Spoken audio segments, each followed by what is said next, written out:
Project 613, day 173. So as we learned in the past few days, sacrificial meat needs to be eaten at a certain time. And if a person had in mind while doing the sacrifice that it will be eaten after its time period, it becomes pigul, so it becomes disqualified meat. And let's say if someone left the meat over past its expiration date, its Torah expiration date of when you're allowed to eat sacrificial meat, it becomes what's called noiser. Both pigul and noisar are prohibited from consumption. A Jew, anyone, is not allowed to eat it. Today's mitzvah is a positive commandment, and that is if someone allowed the meat to stay past its due date, past its expiration date, and now it's nicer, or if someone caused that meat to become pigul, there's a positive commandment to burn that meat.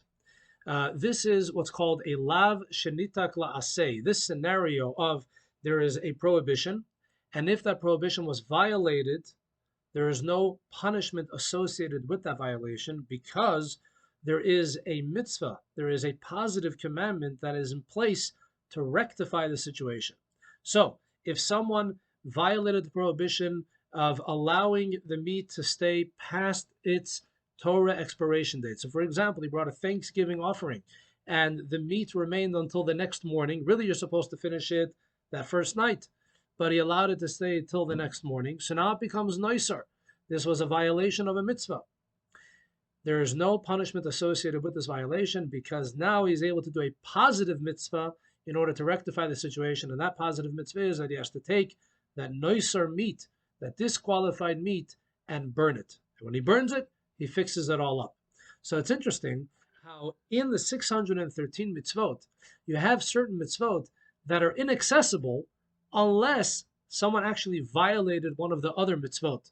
I find that to be very fascinating.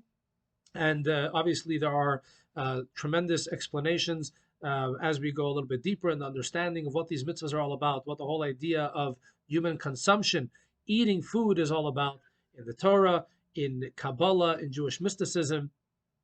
And the main thing is that we should merit to do all the mitzvot of the Torah.